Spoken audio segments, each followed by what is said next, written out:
Now, if you're lost in the tangle of the World Wide Web, in need of cheats and reviews on top games, or if you want to hear the latest computing exclusives, log on to Cybernet.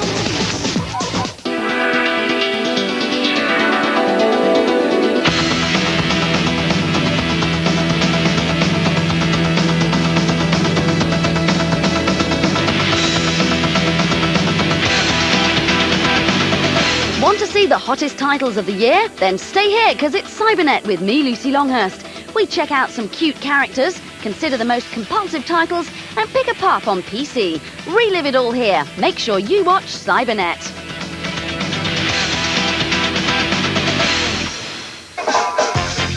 Cute characters, whether you love them or hate them, here's a few from the year. Meet Spyro the Dragon, the star of this colourful 3D adventure. Set over 36 levels and in 7 distinct worlds, you had to free your fellow dragons who'd been turned into crystal statues by the evil Gnasty Gnorc. You had to collect objects and defeat all manner of monsters. The speed of the game was impressive, and unlike Crash Bandicoot, you could see far into the distance, especially when on high ground.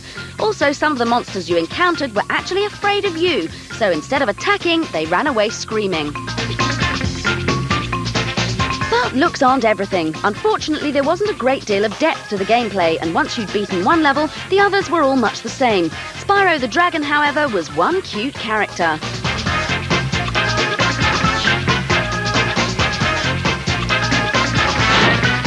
Thank you for releasing me.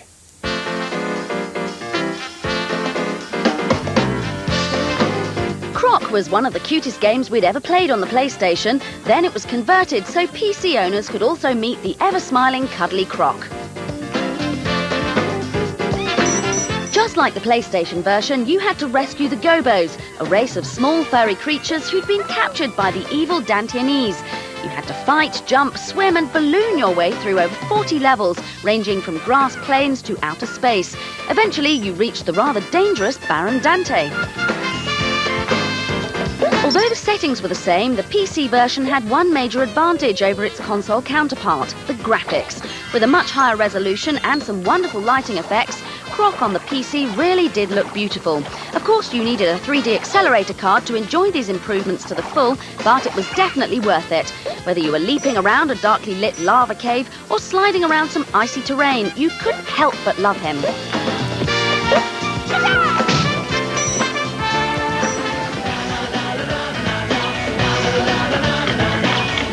Now for Tombi, where you had to save your unspoilt land from a mysterious race of gold robbers. Part platformer, part role-playing adventure, it was a traditional game with colourful presentation and a big sense of humour. Tombi could stun his opponents with his mace before jumping on them and throwing them against the nearest object. A sense of depth was created as Tombi moved into and out of the screen, whilst danger came from all angles. Every so often you met characters who asked for your help, setting you on a new quest. You were also told more about a rash of what appeared to be giant marshmallows strangling the wildlife and those pesky invaders crazy for gold. You also needed to learn new skills, like being able to speak to dwarfs. Well, that was if you needed help on your mission, but the simple run, jump and collect gameplay remained. Like anyone with pink hair, Tombi wasn't supposed to be taken seriously. It wasn't perhaps as challenging or cute as some other titles, but great for fans of fluff.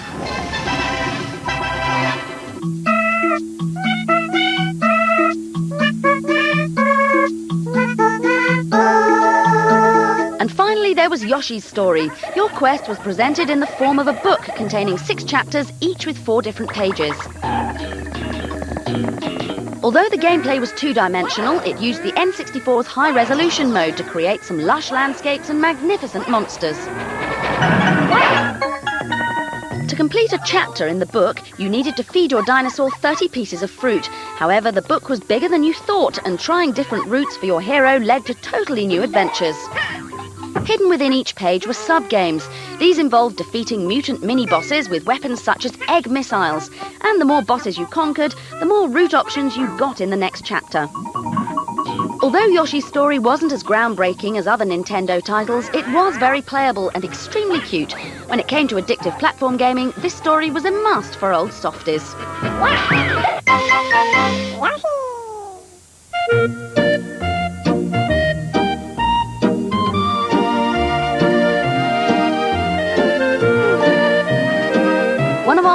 multimedia packages of the year had to be the 3D Virtual Pet series, where you could choose your very own friend.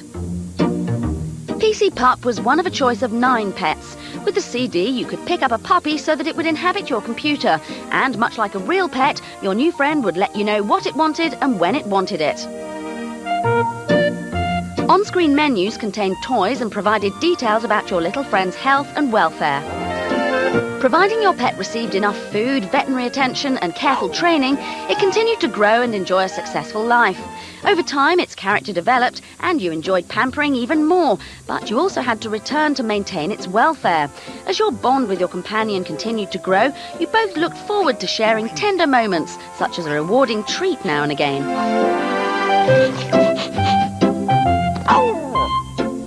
Discipline was important and initial resistance may have been encountered. However, strict guidance early on paid dividends later, and in the long run, your pup learned to love you all the more. However, if you'd rather play noughts and crosses with a finned friend, then you might have preferred to take care of Koi Koi. Amongst other things, this feisty fish enjoyed swimming through hoops while listening to his favourite classical music, just like any other fish. Koi Koi could also be summoned to several locations and had his own special needs. And one of his favourite treats was to chew on a petrified maggot. Yummy!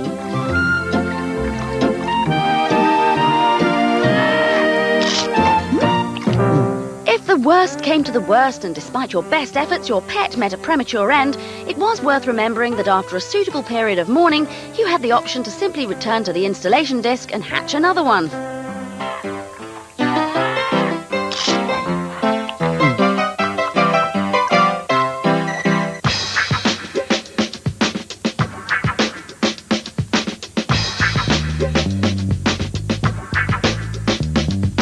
If you regularly surf the waves of the World Wide Web, you'll be familiar with plugins. These are extra bits of code that you add to your browser to allow you to view different file formats. Your turn. Software company Macromedia's Shockwave website brought together different applications that could be viewed using the Shockwave, Real Player and Flash plugins. These vary from chat to arcade games. Although hardly original, these slightly strange versions of classic titles loaded very quickly and showed how old games needed very little memory.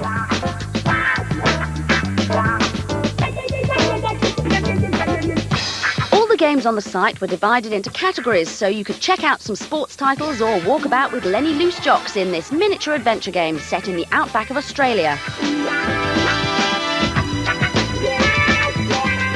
You have to click the button to watch the movie. If you preferred to sit back and be entertained, the Toons section contains some weird and wonderful animations. Dad, no more! No more! Ah! As well as some internet-only cartoons, you could find some familiar faces like Snoopy and the Peanuts crew.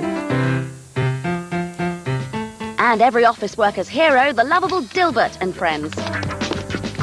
This is urgent. Stop what you're doing and work on it right now. Is it more urgent than what I was doing? The animations contained on Shockwave showed how versatile this software really was. But if you wanted to create your own, you'd have to invest in some pretty expensive packages. More interactivity could be found in the music section, where virtual drum machines allowed you to compose your own tunes using pre-programmed sounds and beats. So if you wanted to see the future of the net without surfing for hours, then you could just drop into Shockwave. Okay, so it's not the greatest movie in the world.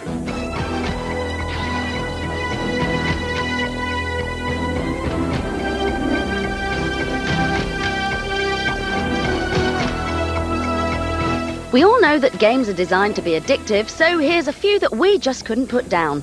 In 1986, Sentinel appeared on home computers, and 12 years later it was updated. Here's Sentinel Returns. Played out on a three-dimensional landscape, the Sentinel occupied the highest point while you started at the lowest. To win, you had to reach a higher position than the Sentinel and absorb its energy. To do this, you had to build a boulder tower, create a robot, put it on top, and then teleport over to it.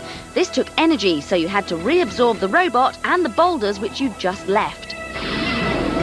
And that was about it. More Sentinels appeared, the landscape grew more complex, and there were 650 levels to complete. For 3D puzzle lovers, Sentinel Returns was a fascinating and addictive update of a totally unique title.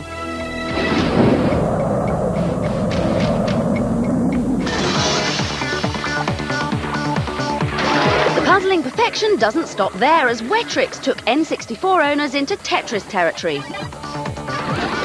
In the same style as the classic puzzle game, you rearranged blocks as they fell from the sky, but Wetrix was 3D and much more complicated.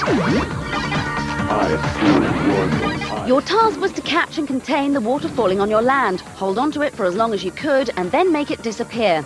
You earned points and even rainbows by creating a strong area and preparing for the constant assault from other falling objects such as bombs, ice cubes, fireballs, and even earthquakes. The action really paced up in the two-player mode as you battled against an opponent to keep your land above water. The one with the highest level of leakage was the loser. This was a simple idea that was really enjoyable to play and very hard to put down. As a result, Wetrix soon became a real classic.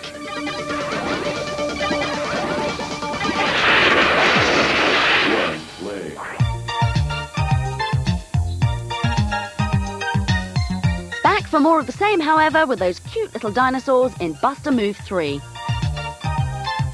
Following on from the phenomenal success of Buster Move 2, this sequel changed none of the elements that made its predecessor so compulsive. However, there were additions, and they included a new selection of characters both to play as and to beat.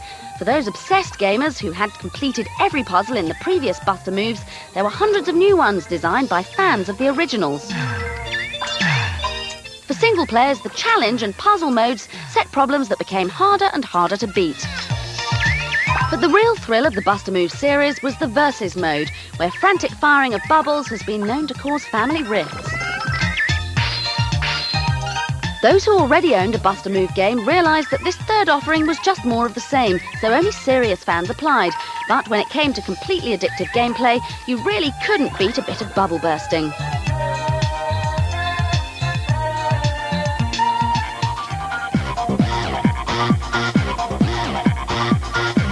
More puzzling pandemonium now with a game that took the classic Tetris into 3 dimensions. This was Tetrisphere for the N64, where power-crazy puzzle bots set you some fiendishly difficult tasks to complete. The aim of the game was to move various shapes around a sphere until you had several of the same type grouped together. By destroying the shapes, you worked your way through the layers to the core of the puzzle and freed a robot trapped in the middle. Each level had 5 stages with various different objectives, and Tetrisphere became more frantic the better you got. The basic concept made it very playable, so you had to prepare to be addicted yet again. OK, time for our competition now, so grab a pen. This week's prize is an N64 together with a copy of V-Rally 99 to play on it. So fasten your seatbelt, put your foot to the floor and head off-road for the drive of your life. To win this prize, just call our number and give your answer to this question. What is Spyro? Is he A, a panda, B, a dragon, or C, a fruit? If you think you know, call 0660 113333. Please dial carefully and don't forget to ask permission from the person who pays the telephone bill first. We'll put up the question and number again at the end of today's show, so get dialing and good luck. Still to come, we sneak a game of snooker, see some strange titles, and go behind the scenes to form a colony.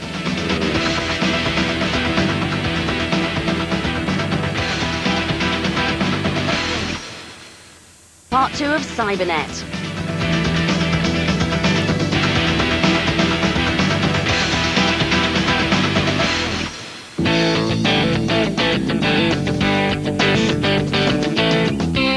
This year, we went behind the scenes to sneak a peek at Jimmy White Cue Ball 2, a game which takes all the best elements of the original title Cue Ball and adds something extra.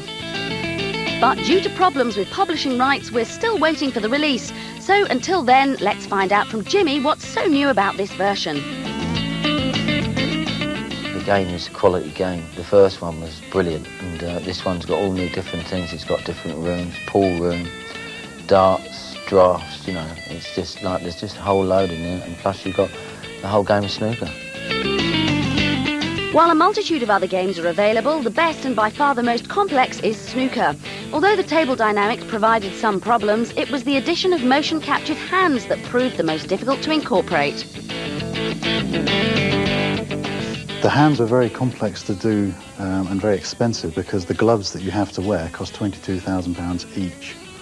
And you have to put them on, takes an hour, then they get calibrated, you can't pick things up or touch anything. But the effect is just staggering. By combining a fully advanced snooker simulator with a number of challenging and well-designed sub-games, including pool and darts, Jimmy White Cue Ball 2 looked set to emulate the success of its predecessor.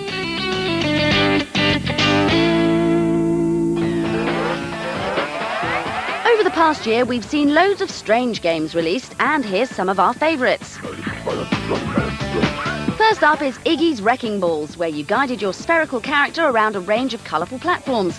You could either race opponents or attempt the battle mode, where you had to bash the other balls senseless. As Iggy or any of his lively friends, you had to negotiate obstacles from Sonic-style speed rings to underwater levels. Using a grapple to snare opponents or leap between different platforms, you also had to avoid spells from other balls. These could turn you into an ice cube or reduce your size. Unfortunately, in the multiplayer mode, the screen size and control system were a disappointment and often made you lose sight of your objective. Offering a mix of speed, puzzles and ruthless combat, Iggy's Wrecking Balls had an element of gameplay that appealed to virtually anyone. With a nice learning curve, you either hated it or loved it instantly.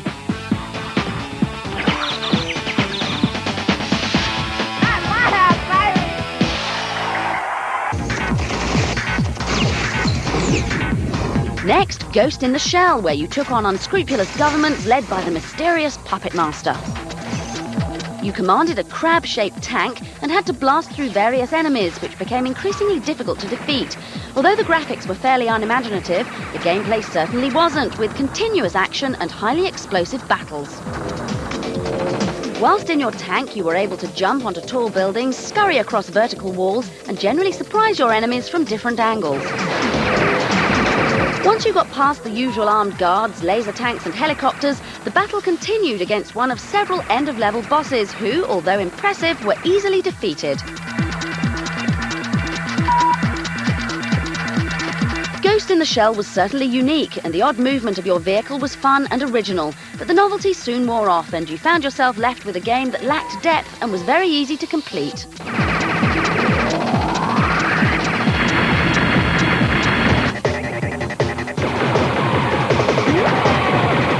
Get your phasers set to blast and run. It's time for some retro arcade antics with Robotron 64.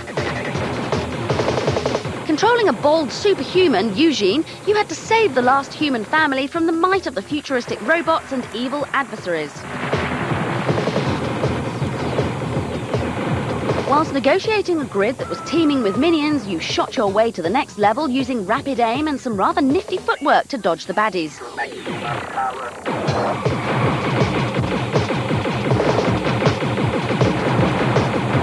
With a seemingly endless supply of levels and the only significant purpose being to accumulate as many points as possible, this was really all there was to the game.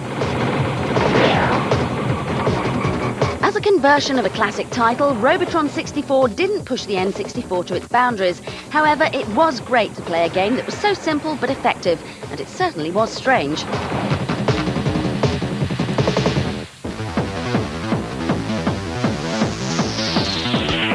Forget everything you know about platform puzzle games because this was Cooler World, and it was weird. Basically, you rolled and bounced a beach ball across a set of bizarre mid-air structures whilst collecting various items in a race against the clock. Doesn't sound complicated, does it? But as your ball defied gravity and rolled over the sides of each structure, you had to do some quick thinking and be seriously choosy about your path. This really was a clever idea for a game, and it was very well designed. But if you didn't like the basic format, you got very frustrated as the levels became more and more complicated. The PlayStation hadn't seen anything quite like this before, and if you liked using your brain instead of simply bashing buttons, you got totally addicted. Be warned though, all that rolling around could well drive you bananas.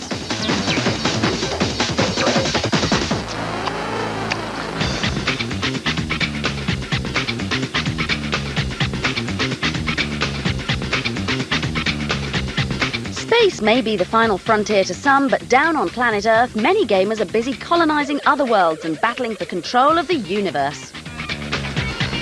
We crash-landed in Liverpool, home of software house Psygnosis, to find out more. Although this city was home to the Fab Four of pop, the Beatles, on arrival at the headquarters of the innovative developer, we were met with a frosty reception. Once through security, we were taken to a darkened room where work was progressing on a top-secret project known only as Colony Wars Vengeance, a sequel to the epic space game for the PlayStation. With Vengeance, basically we've raised the stakes in every single department of the game. With it being set 100 years into the future from the original Colony Wars, it's meant that we've had to re-examine how the universe would have evolved. The League are now very rich and they have the space versions of Ferraris and the Porsches, whereas the Navy have had to salvage because they've been very poor due to losing the First War. In this second instalment, you took the side of the Navy, who, undeterred by their defeat in the first game, reformed under a new leader in an attempt to restore peace in the universe. In a change from Colony Wars, much more emphasis was now put on the people involved in the battle. You play this character Mertens, and he has his own bunkmate. He's got his own friends within the Navy that he's fighting for. In various missions in the game, those friends will help him out. Sometimes they'll get killed, sometimes they go a bit on the dark side and move away. So rather than it just being a stale sort of shoot this, shoot that, we're looking at individuals. The very different mission types in Vengeance meant that the designers had a whole fleet of ships and other craft to create for both sides. With a whole universe of influences, from comics to films, they came up with some rather novel designs that made this game different from its predecessor. I mean, we combine a lot of things that aren't real. I mean, all the ships look like guns. They look like firearms. They're weapons. That's the idea. But we try to make them look and the player feel that they're actually flying something that could work, could be engineered, could be built. All the designs for Colony Wars Vengeance began life on paper before being turned into three-dimensional wireframe models on the computer. Although creating the shape using a small number of polygons was important, it was the textures which enabled the ships to really come to life. It was these details that made the virtual universe seem much larger than it really was. The cinematic effects in the original title, Colony Wars, impressed many gamers, and its sequel had an even more epic feel that pushed it above and beyond other space-based blasters. A lot of the effects are very lavish, very Hollywood. You know, they're not realistic, they're overly realistic. Everything that's in that game is there for a reason. Nothing is just there as extraneous detail. Hence why you get the feeling of realism. The designers obviously had high hopes for this sequel, and as a result, we think that it'll be a long time before the Colony Wars are finally over. One of our big things with Vengeance was to create as much diversity as we could in the product, because ultimately we're trying to make the most playable thing we can.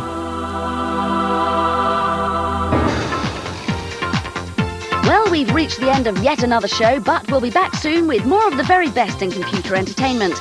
Don't forget you can always try our competition to win a console. Until next time, I'll leave you with more martial arts mayhem from Tekken 3. Don't get left behind, make sure you catch Cybernet. If you're ready, if you're ready, steady, if you're ready, yeah, jump up in the air. If you're ready, if you're ready, steady, if you're ready, let's go, Jump up, get ready, let's go. If you're ready, if you're ready, steady, if you're ready, yeah, jump up in the air. If you're ready, if you're ready, steady, if you're ready, let's go. If you're ready, if you're ready, steady, if you're ready, yeah, jump up in the air. If you're ready, if you're ready, steady, if you're ready, let's go.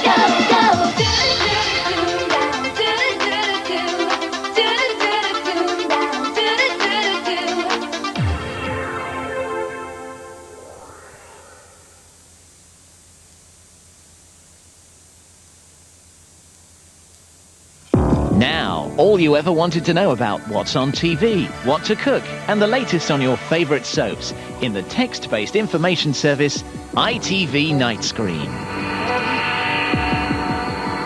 Woo!